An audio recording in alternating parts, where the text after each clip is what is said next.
They call them a crash. And I was curious about that. I was like, why do they call them a crash? They run, rhinoceros, they run 40 miles an hour, which a 2-ton animal with a big horn on the front of itself, to be able to move that quick is remarkable. But the problem is they can only see 20 feet. So when you're moving 40 miles an hour, and you can only see 20 feet, you spend your life slamming into stuff all over the place because you just can't see it coming. So if you put those two pieces together, need a 2x4 to learn, and just 300 miles an hour with my hair on fire, a little bit I have up there, and slamming into stuff over and over and over, my whole life has been that way. So to understand what's happened in the last few years, I have to go back about 30 years. We were raised, hey, it was selfish to look after yourself first. So I didn't do that. And I was always the Energizer Bunny. So I was always the guy that was at work at 5:30, 6 o'clock in the morning. I was still there at 12 o'clock, 1 o'clock in the morning, 10 days a week, 480 days a year. You all get the point? Anybody else can identify with that? Yeah. So I came last. So I would push and push and push and push. Strangers were more important to me than my own self-care. Looking after me came absolutely last. And once I had children, I have 3 boys now. The oldest one is 14. But as soon as you have children, any parents in the room, your life changes just like that. And it goes about, we have been married 27 years, but my oldest is only 14. So we waited a long time. And when we finally I had given up. We were not going to have children. So, but your life revolves around yourself. And then all of a sudden this kid comes out and you go, and your life ceases to be anything about you. It's all about them. And so parents, you can understand that. So I pushed and pushed and pushed and pushed and pushed for 30 years, pushed and pushed and pushed. And there were signs through all of those years. I knew there was something wrong. My mom has Crohn's and colitis and has had cancer, whatever. She's got a colostomy bag for anybody that knows what that's about. And I'd had blood for a long time in little bits and pieces along the way. But I didn't pay attention to it. I was like, you know what, I don't have time for that. I'll deal with it later. I come last. Everybody else comes first. I'll figure it out later. And because it only mediocrely, I'm sure that's really a word, it only a little bit affected, once in a while, I would pass out because I lost that much blood. That would catch my attention. But I still didn't do anything about it. So I go back to the 2x4 and the rhinoceros thing. And being male, unless I cough up a lung, I don't want to go to a doctor. So, and even then, kicking and screaming, I go. But, so I had ignored it. And then in September of 2015, my body said, hey, I'm out. And I went from being the Energizer Bunny, go, go, go, go, go, go, go, go, go, to being bedridden. And I couldn't get out of bed, I couldn't move. When I did try and move, it hurt me. So I would get up and spend a half a day talking to clients, and then sleep for 2.5 days because I couldn't figure it out. Our ensuite is only 20 feet from the bed, and I would fall down 2 or 3 times trying to get to the bathroom. I couldn't hold myself up. When you take an Energizer Bunny and confine them to a place where they can't move and they can't think and they can't do what they know they were supposed to do, and you lay there, my background, and I've often said to my wife, I need to go back to the people in my life that had said, I can't get out of bed, they call in sick, I can't get out of bed, I've got this going on. Mental illness is something that affects way more people than I think even we admit to ourselves.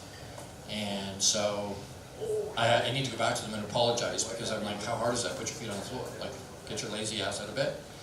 I have a completely different view of that now. Because you lay there and go, I know what I need to do, I know what I want to do, but I just can't.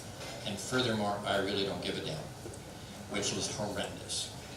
Well, once that happened, I had children. My wife worked part-time, so we needed the income, but if I worked for me. If I wasn't in front of people and I wasn't selling, doing my job, we didn't have income. So that creates another level of stress and another layer of, so more and more and more blood.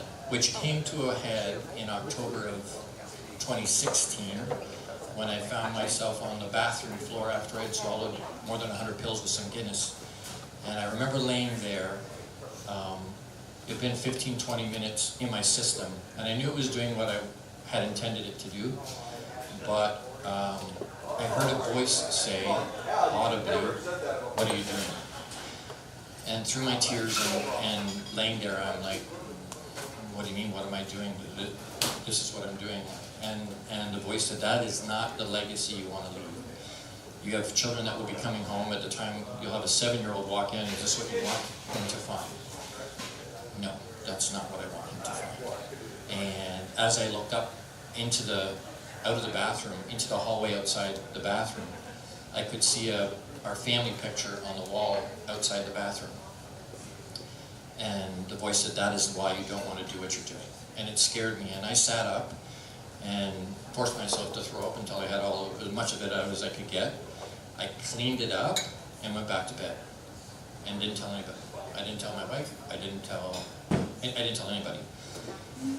Part of that was shame, part of that was embarrassment that I'd got that far, and part of that was just, you know what, I don't want to tell anybody. And so I wrote a chapter in a book. Someone asked me to write about that story, and I did. But when I spoke at MoMondays in Guelph with Laura in January of this year, it was the first time in front of anybody. I'd written it in a book, and I'd written it online in an article. But it was the first time I'd actually verbally out loud said, "This is what I did." And some of my family was in the room, some of my friends were in the room, and I sort of outed myself in front of that crowd. And that's where the real healing started. Because while I was working through that, I tend to be, if I was a golfer, I would be a grip it and rip it type golfer. I don't think about it too much. But when I was preparing to speak in January, I was running through that story and what I wanted to say.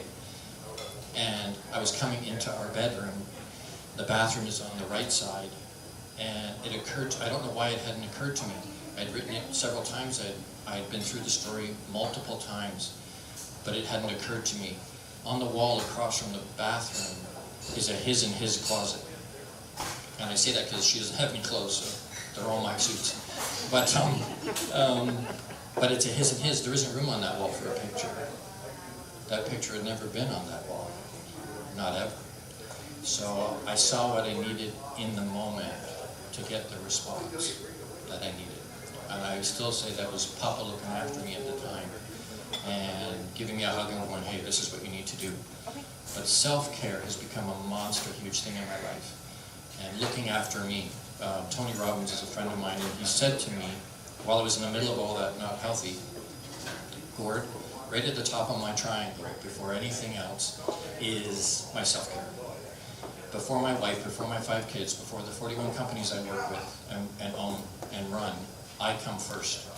And so it's not to, you don't put everything else to the side. It's not a, hey, I'm not thinking about my kids, I'm not thinking about my wife. It's not a selfish thing.